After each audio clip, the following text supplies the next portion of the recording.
few years, because you do have the CEO of the company, that is Rishi Gupta, who's been arrested under sections 132(1)(a) and 132(1)(1) of the CGST and SGST Acts. Now, the arrest was carried out by the Directorate General of GST Intelligence in Hyderabad. Let's also get some more details when it comes to this one.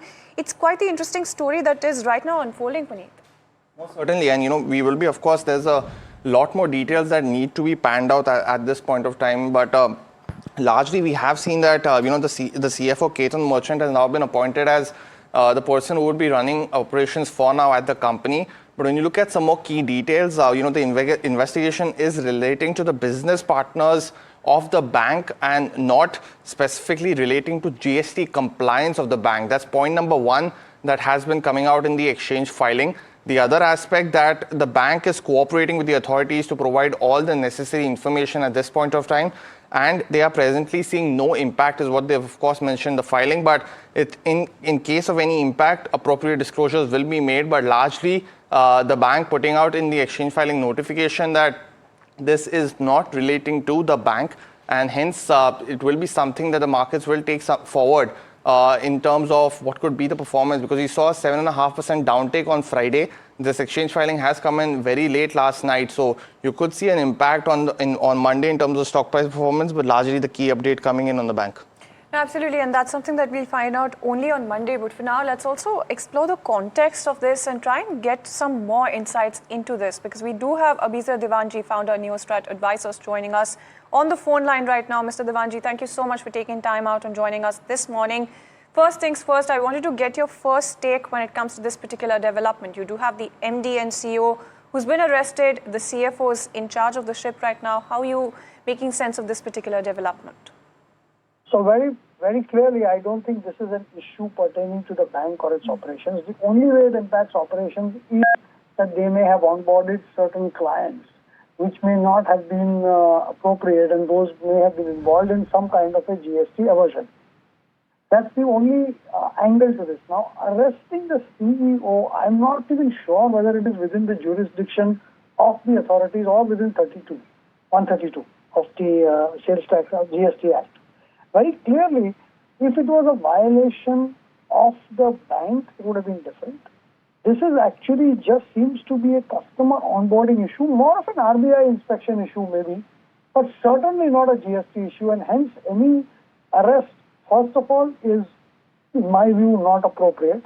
And secondly, it just sends a very bad signal to the level of over-regularization or the over-exercise of powers by our regulators that's happening, which is absurd. Mr. Devanji, very good morning and thanks so much for joining in. This Puneet this side. So point, very well taken. This seems to be a customer onboarding issue and not certainly an issue, and seems to be largely that the powers seems to be abused in that sense. But I also wanted to continue what you mentioned, that the section 132(1)(a), a major offense where a person supplies goods, services without issuing an invoice or a false invoice. So it seems to be that the point that you're making in terms of a customer onboarding issue is addressed here, and the other one, the 132(1)(i) of the CGST Act, specifying major tax offences. Do you also think that both of these could be customer-led issue rather than anything specific that the CEO would have done? So clearly, so just look at it. If it's a fake invoice issue, let's take that as a hypothesis. If it is a fake invoice issue, then the fake invoice is issued at the end of the customer. The bank would just verify whether that invoice has the right supporting, the right numbers, etc., and pass it. How else will a bank know whether it is a fraud or no? So on an onboarding issue, whether the governance is right, the customer is right, should the bank be banking with customers like this? Yeah, that's a fair point. But when it comes to individual invoicing, I don't think the onus is on the bank to make sure that nothing is fraudulent unless there is an indication otherwise. And hence, to say that we were involved in a consummation of a fraud, which is what 132(1)(a) talks about, is absurd. Absolutely, and thank you so much, Mr. Devanji, for that insight there. But I also wanted to get Aditya Shah, founder, Hercules Advisors, also on board. Aditya, I wanted to get your sense about what you think about Fino Payments Bank right now against this entire backdrop, against this entire arrest that has been made. What's the kind of impact that you're penciling in, and how are you reading this particular development? So from my perspective, it is not very clear. The bank has not, the disclosure that the bank has really made, it does not seem to be very clear as to for what reason was the MD and the CEO arrested. That needs to be pretty clear. The disclosure that the bank has made needs to be pretty clear. From my perspective, this is not a positive. This is, in fact, a negative for the bank. On whatever context the CEO was arrested, it doesn't bode too well for the bank. Of course, the CFO has taken over, but this doesn't bode too well for the company.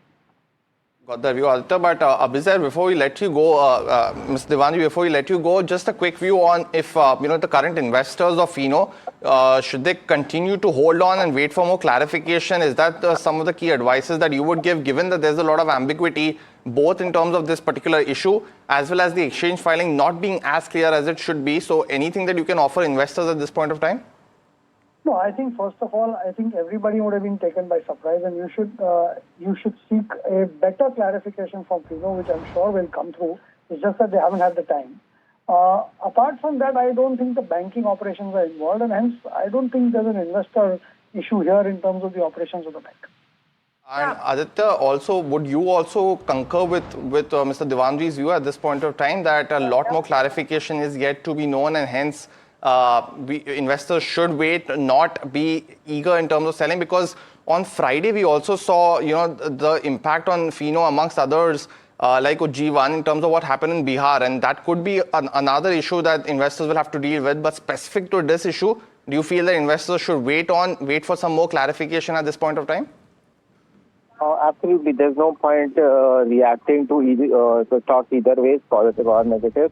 As I said, the bank should have clarified more, and before the markets open on Monday, as IDFC has also done, they should conduct a call and explain to investors what was the context under which the circumstances under which this arrest happened, and how is the bank taking action so that these things don't happen again. So from my perspective, no point reacting positively or negatively. The bank must clear to investors, since it's a listed company, clear to investors what has happened and what is going to happen so that this doesn't happen again. So right now it's a wait and watch until further clarity emerges.